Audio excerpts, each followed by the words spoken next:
Now there's all kinds of different people in this world. There's only one pie. Hey everyone, and welcome to the Team Made Apart podcast, the podcast designed to teach those who work remotely and those who hire them how to work better together. I'm your host, Ryan Rogar. Before we get started, as always, today's show is brought to you by TeamMadeApart.com. Team Made Apart features articles, tools, and resources designed to teach remote workers and those who hire them how to work better together. A community for owners, managers, leaders, freelancers, contractors, and all variety of remote worker. Team Made Apart is also a terrific resource for companies interested in implementing remote work policies in otherwise co-located environments, or for those planning to build fully distributed organizations from the jump. Listeners of this podcast have an exciting opportunity to get involved in the remote work revolution. In light of current events related to the coronavirus pandemic and a sudden worldwide shift to remote work, we're offering a free remote work best practices guide for leaders who find themselves struggling to create a remote work policy in a pinch. Now, and for the duration of the crisis, visit teammadeapart.com/crisis to not only download your free Team Made Apart Remote Policy Primer, how to write remote work policies that don't suck, but to find other tools and resources to help you weather the storm. Great working relationships make for great remote work experiences, and with this free guide, you'll be better equipped to do your part in creating and maintaining a happy and sustainable remote life. Once again, to take advantage of this collection of useful resources, please visit teammadeapart.com/crisis, that is teammadeapart.com/crisis, to download your free best practices guide. One more thing before we kick off the show. Now, and for the foreseeable future, TeamMadeApart.com is offering free support and advice to remote workers and remote leaders alike through Team Made Apart Open Office. From noon to 2 p.m. Mountain Time, Monday through Friday, you can visit TeamMadeApart.com and navigate to the bottom left-hand corner of the page where you'll find a chat icon. Simply click it and you'll be connected to a real, remote work expert who is happy to help you solve problems in real time at no charge to you. Of course, you can use the same tool 24/7, 365 to ask questions or request services, but during open office hours, you've got a direct line of communication to people who care and people who can help. Once again, from noon to 2 p.m. Mountain Time, Monday through Friday, simply navigate to teammadeapart.com, find our chat icon in the bottom left-hand corner of the page, then click for instant support when you need it at no cost to you. Take advantage of this special program while it lasts, and now, back to the show. This week on the Team Made Apart podcast, we have very special guest, Laurel Farrer.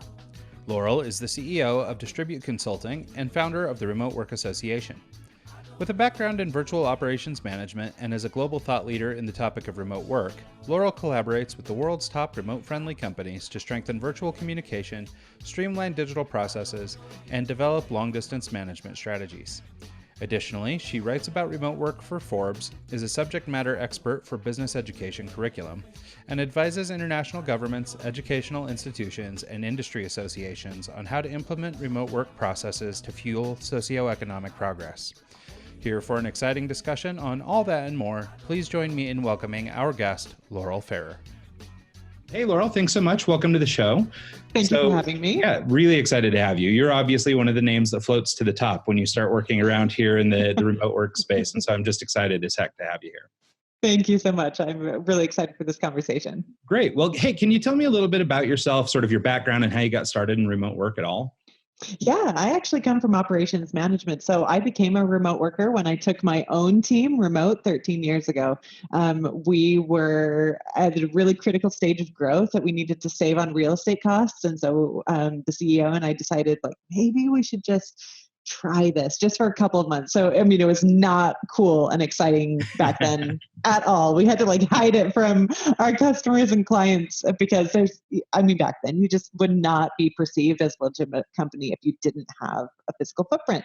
And so we played it off as good customer service and let's go out for coffee or we'll meet you at your office or whatever. But we skidded by, and after a few months, we were just so impressed with the savings, with the increased productivity, with the employee retention that we just never went back. And so I just kept climbing the ladder in my own career, as we do. And I was the CEO of a fully distributed company of about 500. And that's when I really saw remote work done the wrong way. This was also the era of IBM and Yahoo retracting their policies. And so I said, wait a second.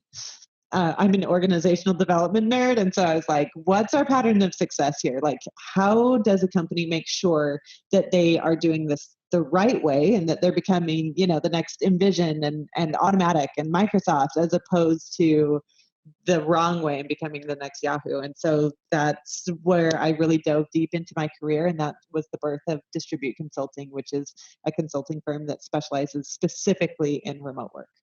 Yeah, that is so cool. And it's funny. I mean, I come to remote work sort of from a backwards perspective. So basically, I have been working, I run my own marketing advertising agency. We've been doing it for almost 20 years now. And it was started out of the back of a tour bus. Back in the olden days, I used to road manage bands and stuff like that. And I would sit in the back of the tour bus with my little BlackBerry Pearl and connect to 24K internet or whatever it was. Totally. And do my best to work remotely, quote unquote, remotely. And so, and it wasn't really until I started digging into this space that I understood sort of the differences, right? I don't come to it from a corporate background. I've always been hired by the corporations as a freelancer, but I've never come from it as a actual, real life employee working for a company remotely. And so there are nuanced differences. And I wondered, if you could sort of maybe, we don't have to go deep into what the differences are, but I wonder if you could sort of explain what is a remote worker. So when we're talking about remote workers throughout the rest of this conversation, what is it we're actually talking about? Yes. The controversial question. So we're new in this industry, right? And so remote work as a broad term has been happening since the 70s. And so what is confusing a lot of people is like, here's this remote work revolution, right? We're hearing about it so much in the media and there's all these new initiatives. And so we're thinking, oh, it's new and exciting and trendy. But then we're hearing stories like yours and stories from other people that are saying, well, no, I've been doing this for 20, 30 years. And so it's like, wait, is this old? Is this new? What is it? So if we unify all of these terms, which is what we as advocates are trying to do, that we're siloing ourselves so much by saying teleworking is in the government space, telecommuting is in corporate enterprise space, remote work is in the startup and tech worlds, come on, like we need to unify. So yeah, if we unify all of those terms, then what it is any work model in which you do not need to commute to a centralized work location full time. So that opens it up much, much more broadly. And in that circumstance, that can include freelancers, whether they have a full-time job on site, but then, for their side hustle, maybe they're a remote worker. It can include telecommuters. It can include flexible working, like workplace flexibility or schedule flexibility. So there's a lot of terms that, if we bring them together, this is what it includes. Remote work is the broad umbrella, or it can be the broad umbrella, and partnered closely with flexibility. Yeah, no, that's super helpful. Just because, for the last 15 years, I've called myself a digital nomad. And it wasn't until I got into this space at all that I realized, oh no, I am not a digital nomad at all. Like, no. I have nothing to do with that. I have a house payment. I have kids. I have nothing to do with that stuff, And so it's really funny because just as an outsider or as a person who was nomadic working, it felt like I was digital nomad, right? But I didn't realize how siloed, as you put it. Yeah. So it's been interesting. Kind of an eye opener anyway. Mm-hmm. So yeah, it's something we need to work to break down. Yeah. Well, and I think the way that you summed it up, though, is really useful because it does allow everybody to sort of be encompassed, because the challenges of a freelancer and the challenges of a digital nomad in their relationship to work, and everybody else, that might be working remotely for a corporation or as a freelancer or whatever, we all share sort of similar problems. There might be some nuanced differences, but we have a lot more in common than we do apart. So I think absolutely. I think it's great the way that you summed it up. So tell me a little bit about the state of work as you see it presently, and sort of how you see distributed teams and co-working contributing to the future of work. Like, where are we going? Yeah, well, a lot of people expect me to answer that question in the way that remote work is the future, right? I'm this huge advocate and have a voice in the world that says that talks about the benefits of remote work. However, my personal goal is not that remote work becomes the future. It is just that remote work becomes known as work. there is no difference between on-site work and off-site work. To coin, or not to coin the phrase, but to steal the phrase from Owl Labs, they had a big campaign in 2019 that talked about how location was irrelevant. And when they said that, I was like, yes, that's our messaging, that location is relevant. We want people to think about this in a way, just as we have other discriminatory factors, right? Like that you couldn't do equal work if you were a woman, or you couldn't do equal work based on your age or sexual orientation or race or whatever. We're saying, look, that's irrelevant. It doesn't, with the technology that we have now, the right processes, the correct infrastructure, when those are all created correctly, then your location becomes irrelevant. It doesn't matter where you are equally as capable of doing the same work as somebody that's in the office.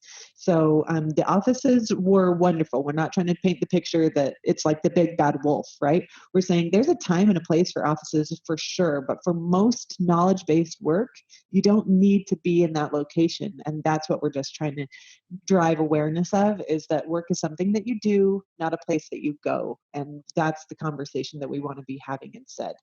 Yeah, well, and I think that's great too, because, and I think we're maybe a little bit victim to the, aforementioned digital nomads, and that everybody's posting on Instagram the picture of work on the beach. You've got CEO sitting back in the office in his stuffy suit back in his office, and he's, going, oh, this is stupid. Well, of course, how could you get anything done? You're sitting on the beach enjoying yourself. Meanwhile, I'm here working. So I think this idea that, work isn't a place. It's like, everything you do, I think is a much better way of looking at this stuff, because I think that there really are camps, especially right now. It feels like for a lot of people, you're trying to convince people that you need to get into remote work. And I think it does come off sometimes, as you pointed out, that, you might be advocating for specifically remote work. Everybody needs to be remote, and this is the future. Instead of either in addition to, or as a part of, or, whether or not your presence in a building is relevant at all. Exactly. So I think that that's a really smart way of thinking about it, because there does seem to be some kind of divide, between traditional work, remote work, and like how they work together. Because I think some people do come at it from the perspective of, no, remote is the future. And I think the motivation has so much to do with that, from on the employer's end and the employee's side, in that, the workers, maybe they want to work from home because they don't like going to the office, or maybe they just, are lazy and want to sit at the house and they don't want to drive, for an hour or whatever it is. And, so they've got their own motivations, and then employers might be looking at it from other perspectives, where maybe it's real estate costs or utility costs, or, who knows. And, so I think it's really interesting to think of remote work sort of as this in addition to, or as a part of, instead of, this either or kind of scenario. Exactly. Yeah. And to realize and accept the fact that each location in its own right can be leveraged. And so there are times that honestly, I wish that my team and I had an office. I really do. And I say that completely proudly, because there are times that I think, man, it would be so much nicer to just get together, get this done, have the standing appointment in person. We figure it out because we're a global team and we can't get together very often. And so we make do. But yeah, the more that we polarize between office versus offsite, the more that we shoot ourselves in the foot. So yeah, I think, and maybe this is a change of heart that I've had since working more with enterprise level clients, is the beauty of hybrid teams, right? So instead of 100% remote or 100% on-site, the beauty of hybrid teams and not having a division of fully on-site and off-site people, but having fully on-site and off-site tasks. So what do we need to do together in the office, and what can we do apart? And just learning how to balance and really strategize asynchronous versus synchronous work. Well, and I think, the same is true in real life, right? I mean, nothing is all one or the other. Everything is somewhere in the middle. And so while there are teams who've proven to be successful working remote, or fully distributed, like the automatics and stuff like that, I mean, those guys still get together, they still come together a few times a year, maybe they don't go to the same office, or maybe they don't see each other every weekend. But, nonetheless, they still, recognize that seeing each other and developing relationships in person is still valuable. Exactly. And like we had another guest that will appear on this podcast that he was telling me, you know, their full executive team is distributed everywhere. Mhm. But like when they come together like once a month. And when they're together, all they do is socialize. They just run around and go to dinner and meet the wives and hang out with the kids and stuff like that. But it's about developing those relationships in person because they can do their work from wherever. But to have a meaningful relationship, they actually have to spend time with each other. Exactly. Zoom And will as get you so far. Exactly. And as a consultant, that's exactly what I advise on so often is the problems that I see are because people have polarized in one way or another, whether it be with synchronous communication or it be with information security or it be with policies or whatever. Like they've polarized. They've thought of remote work as this completely extreme new work model. And it's like, oh, we have to do something so crazy. Like I'm never going to see anybody ever again, or I'm never going to do this or whatever. And it's like, no, it's not that at all. It's just integrating more virtual infrastructure and processes into the way that we already work. Like it's not that big of a difference. It is an intentional difference. We do need to make very subtle but critical changes in order to transition from physical mindsets to virtual mindsets. But this is not revolutionary. This is not groundbreaking. This is, frankly, it's the way that we're already working. Remote work is not the future, it's the present. And we need to just realize that it's already here. We just need to be doing it better. Yeah, no, I think the key word you used there was intention, right? It's being intentional about it, you know, recognizing, I mean, of course, I mean, I don't know anybody in any organization that doesn't occasionally work from home or, you know, whatever. And they wouldn't consider themselves a remote worker per se, but of course they go off site all the time for things, you know, meetings Exactly. or, you know, get-togethers or training sessions or whatever. I mean, they're always leaving work, you know, and Right. so And it even makes if sense. we're in an office, right? Like, how are we communicating with the person that is, 6 floors down?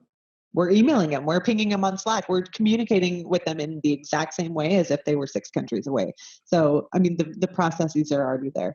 Yeah, no, I think that's great perspective.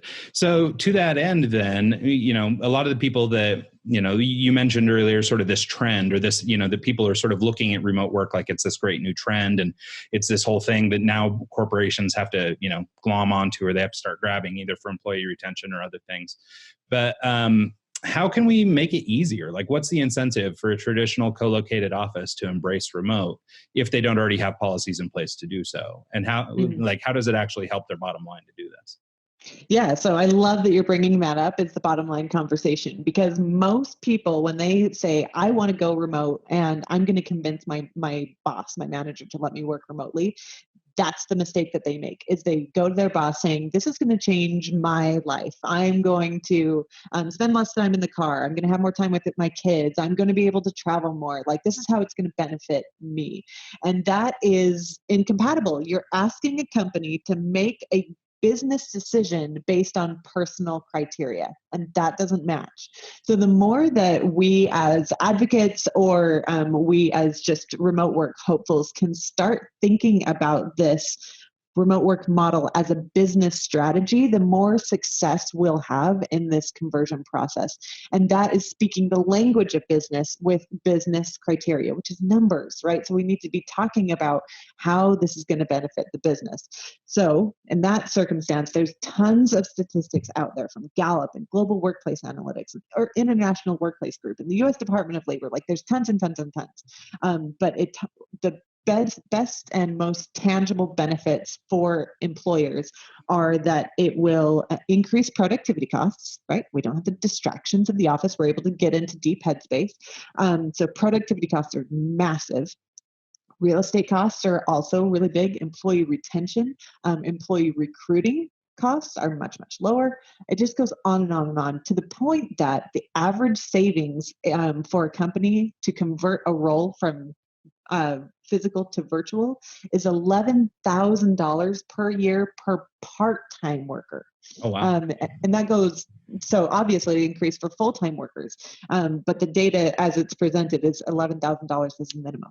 I mean, that's huge Yeah, when you're that's talking massive. about, yeah. I mean, Well, especially if you've small, got hundreds of employees, for example. I mean, it's impactful if you have 5 employees, but if exactly. you had hundreds or thousands of employees, I mean, geez, look at the savings. Exactly. For any size of business, that's going to make a huge, huge impact. Yeah. So, yeah, when we start having that conversation more about how this is good for businesses, then that makes it good for economy. That makes it good for environment. Like that, all of a sudden it becomes this very serious, strategic discussion as opposed to like, I'm going to be able to sleep in for a half an hour longer. Like, nobody cares about that. That's not going to change the world. But what is going to change the world is stimulating our economy and really making long-term decisions that are going to revolutionize the way that we do business. And I think that's the side of the conversation that deserves more attention. Well, yeah, and you pointed out in that, a lot of times it seems like instead of having this top-down discussion where corporations deciding to leverage remote work, a lot of times it is brought to them by the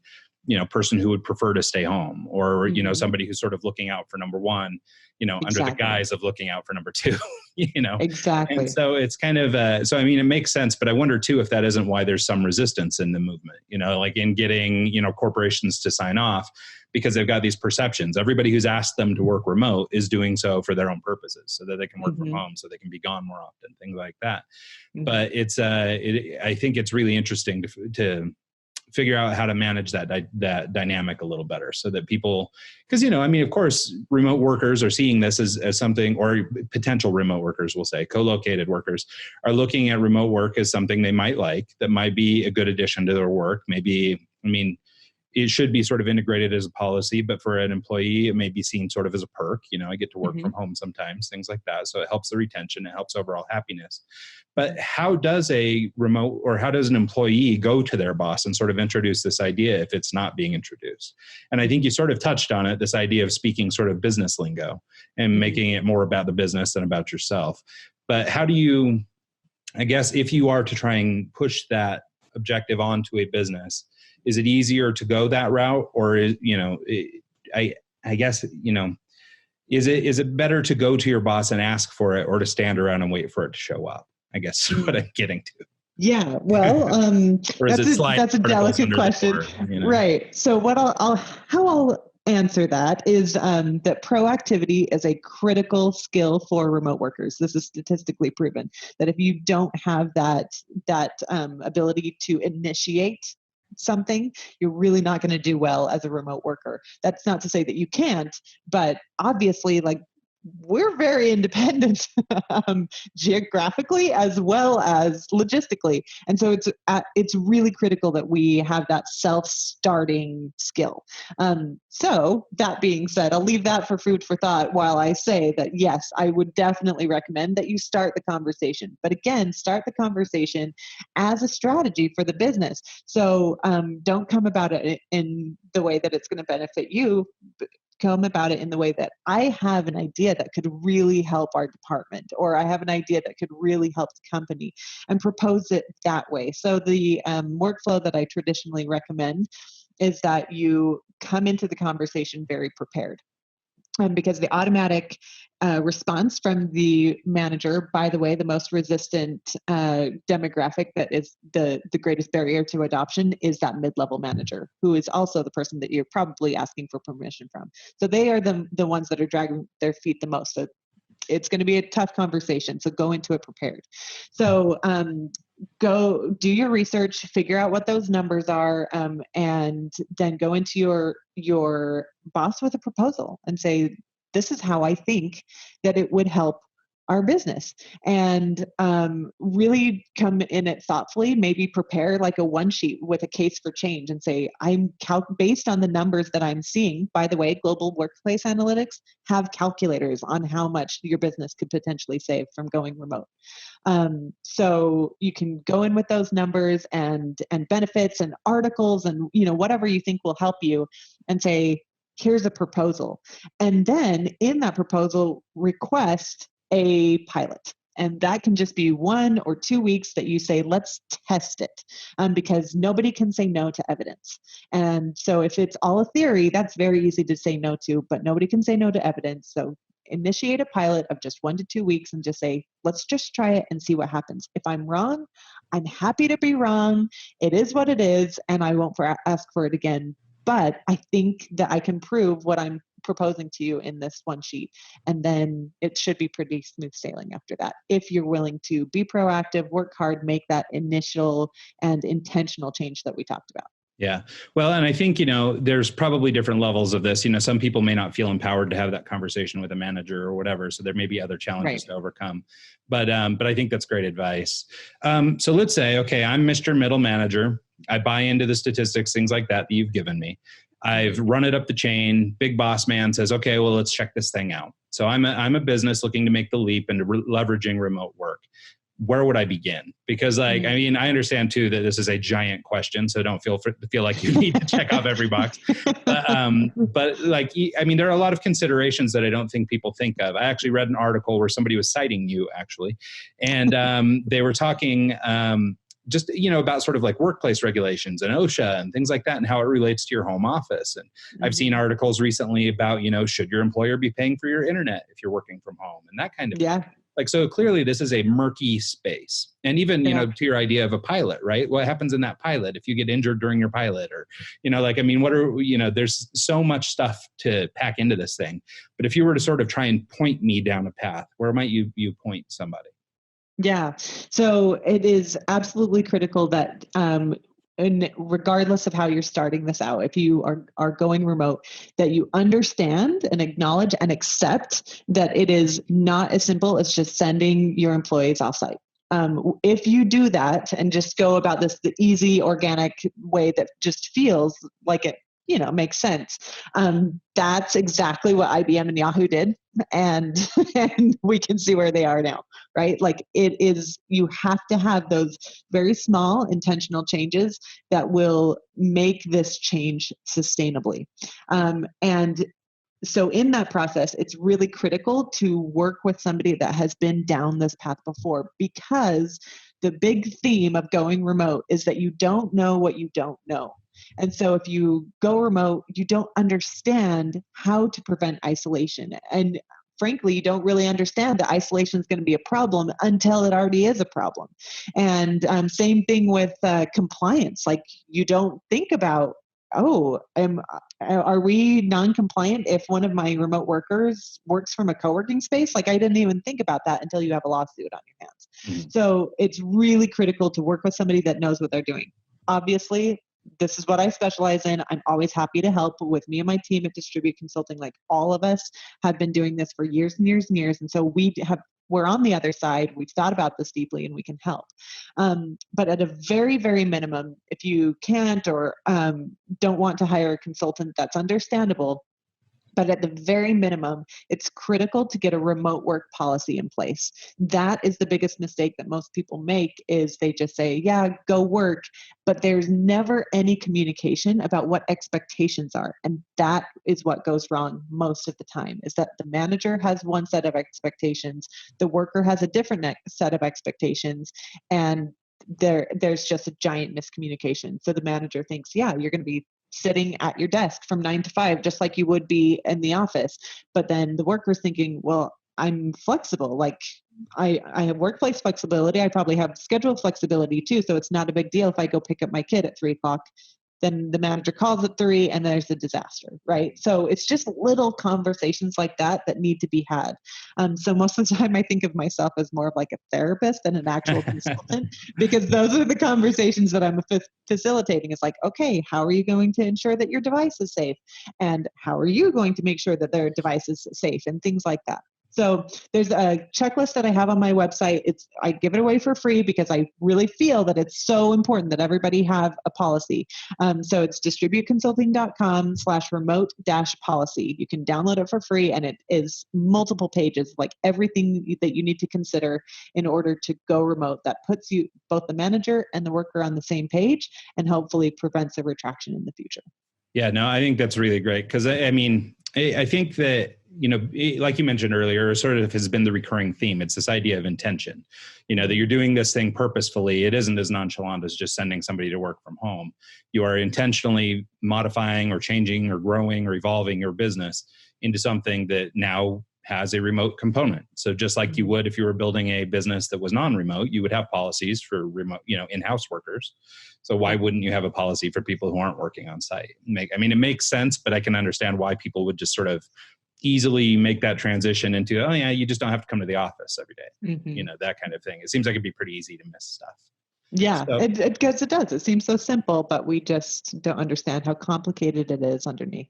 Well, and how much of it do you think? So, there's so much of this that is, tactical, right? You need to have policies. You need to be aware of the legal things and the regulations and things like that. But how much of it do you think, just to keep beating this idea of intention into the ground, I think not, your motivation for engaging in a remote policy, I think is really key, or is a critical part of this thing. Because I feel like if you come at it for the wrong reasons, either as an employer or an employee, you sort of open yourself up to some of these problems because it's the headspace you're in. So it seems like if you're not a particularly people-first organization, you might think you are, you might say the words out loud, but you don't really do it, or maybe you're working on it and you're not quite there, but you're trying to just save money or something, hey, I just got to get something off my balance sheet. So yeah, remote. Right. That's great.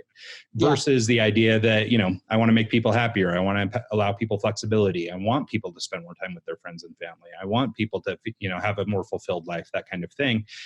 It seems like those who sort of lead with this people first mentality, where they're actually trying to create a situation that's better for the people that work for them, and as a byproduct that happens to help the company, versus the class of people who everybody's competing to buy the best ping pong table so that we can sort of, all meet whatever the minimum viable thing is we should have to hire a new employee. Like it just seems like that motivation is such a big part of it. What role do you think sort of people first versus, doing this either to catch a trend or for some sort of bottom line? Like how have you seen that play out in your consulting experience? Yeah. So something that you'll hear very, very often in the world of remote work and like how to make remote work is the word trust. And so anybody, regardless of their motivations, can go remote and can be successful with the right information. However, what's really going to make that transition go much smoother is the shift in mindset methodologies and management strategies, right? Like that is really where you're going to see the biggest difference, because a lot of the infrastructure changes that happen that allow flexibility with communication channels and productivity tracking, they are based on results-based tracking, which means that you have to take your hands off of in-person supervision, obviously, and wait for the result to be delivered. So we have more trust with our workforce while they work autonomously and then return and deliver the results. And that can be a very big and scary jump for a lot of managers. This is exactly why we see the biggest resistance at that mid-level management in that profile and demographic is because of this, because their job is to completely control the results and make sure that all of the workforce is performing optimally, and then to turn around to the executives and provide all of those results to the business. And this is how the entire business is successful. So they are the most boots on the ground in terms of controlling the results. And to take that away and to ask them to, do that based on trust is extremely terrifying for a lot of managers, which is completely understandable. So the more that we can come into this change intentionally, with that people first mentality of saying, I'm going to empower my workers, I'm going to do this to benefit them, that really helps create that culture of trust. And as opposed to just meeting some, savings requirement or something and increasing quotas and whatever the goal is, because you're still going to be hyper focused on controlling the results. And that's the big change that needs to happen in order for a virtual team to be successful. So it's not impossible, but it really makes that transition much smoother if you can start with that factor of empathy from the beginning. Yeah, no, I think that makes sense. And empathy is a word that I throw around a lot, but I do really like, thinking about it more in the way you were, where it's not about empathy, it's more about trust.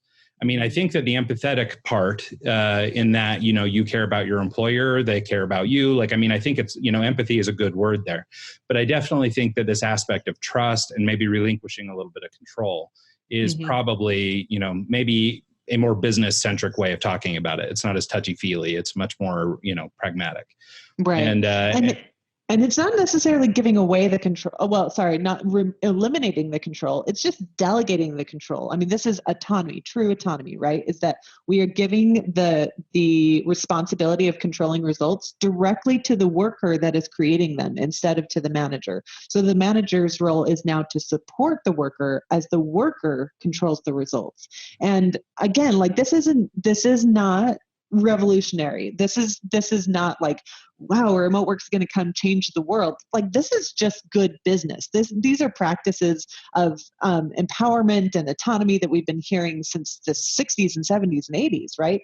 So they're around. We just, in a virtual environment, have had to incubate them in a much more saturated timeline because we're required to. Like, we don't have another option of in-person supervision. Like, we don't have that. Like, we literally can't. So we're like, great, this empowerment sounds great. Let's do that 100%. So it's just it's a good incubator. It's a good case study of good business in general. So we've been talking a little bit about how this is not, revolutionary. It's not the latest, greatest thing. This is something that's existed for a long time.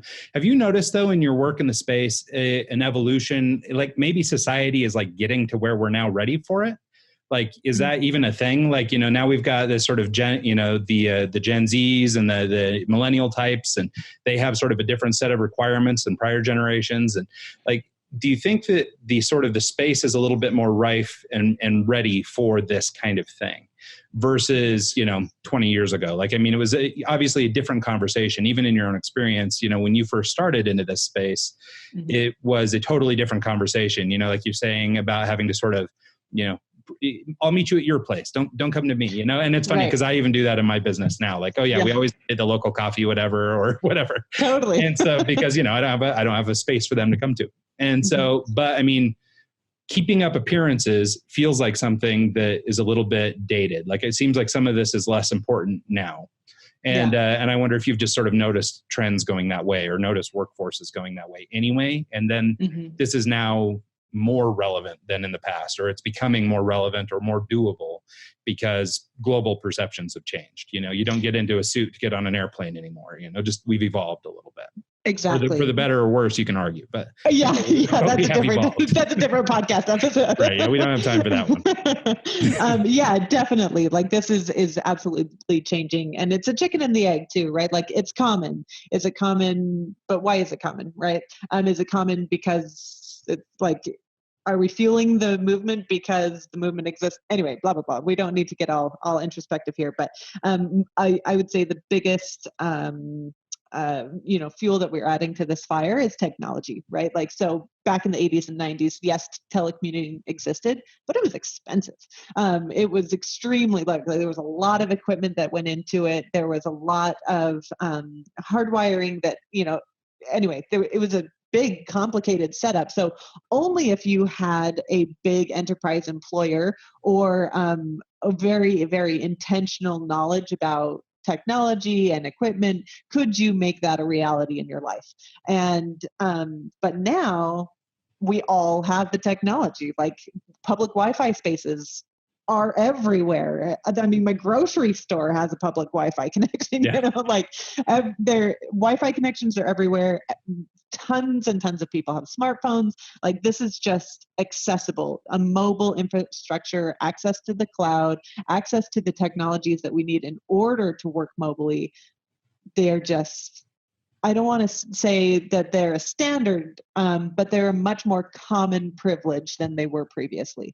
And so therefore we have a much more common ability. So that's where it's taken it into, this is not just a privilege for enterprises, but now this is something that just about anybody can do, whether you be a small business or a rural worker or an entry-level professional or whatever. Like, it's just much, much more accessible. And so I think that that's really what's spurring the movement. Yeah, I think it feels like we're sort of arriving at a spot where sort of two timelines are coming together, and we're sort of at that crux of the position where it's this real sweet spot for remote work in terms of technology, sort of cultural norms and things like that, the way people are treating employees now versus, in the 30s when they were running you down the mine or whatever. You're right.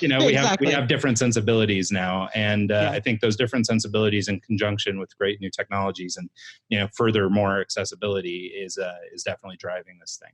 Mm-hmm. So speaking of that and access and things like that, one of the things that you're behind and that I'm actually participating in is this rural online initiative here in the state of Utah.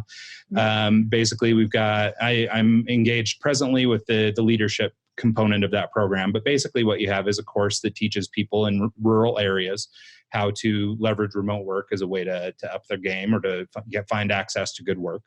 Mm-hmm. And in this part of the country, I'm from Idaho originally, but here in Utah and Idaho, with lots of little towns, things like this. Mm-hmm. And beyond just little towns, I mean, I know that this isn't the objective of the ROI, but the ability to use these same skills to help people in underdeveloped areas or, third world places. Like, I mean, there's so much good that could be done, because of access and because of remote work. Those couple things can really be impactful to a society or all societies or a global society. And so I wonder if you talk a little bit about, the Rural Online Initiative as a program and programs like that where governments are sort of getting involved and seeing some real viability in this idea of remote work.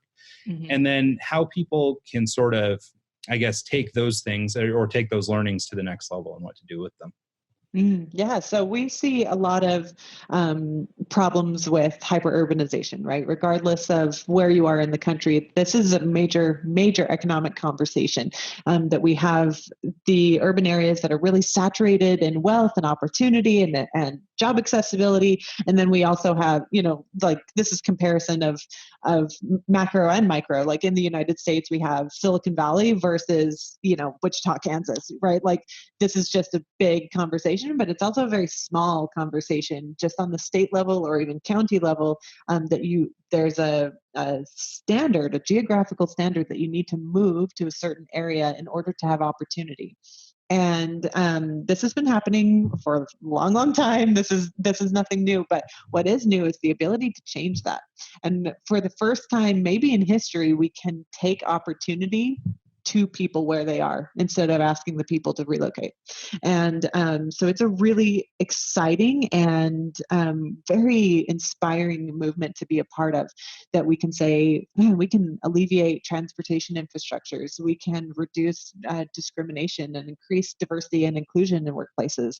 We can increase the quality of childcare. We can really do very important things by just shifting this mentality of you don't have to go somewhere for opportunity. Let's make the opportunity mobile instead of the people.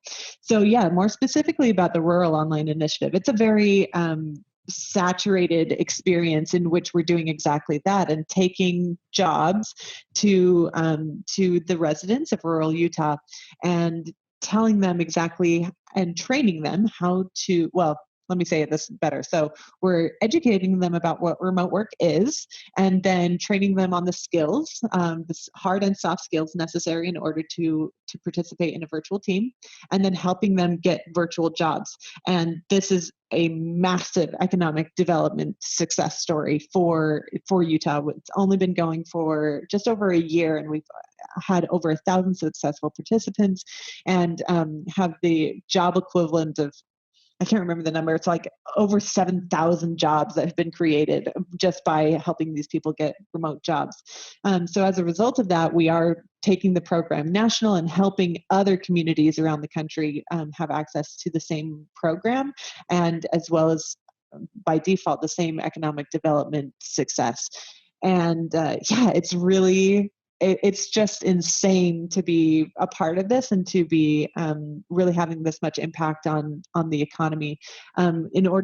What people can do in order to capitalize on it, obviously apply to participate, but then also just be creating a remote work ecosystem. I think that's a really big learning that I've had in the development of this program, is that the success of the program really depends on the success of a lot of collaborators, that it can't just be the workers, and it can't just be the government, and it can't just be the businesses, because we've seen that in a lot of different ways, right? We've seen tax incentives from other states and countries. We've seen remote work communities that are gathering, and everybody's still, action's not really happening. Success metrics are still lower than they'd like it to be.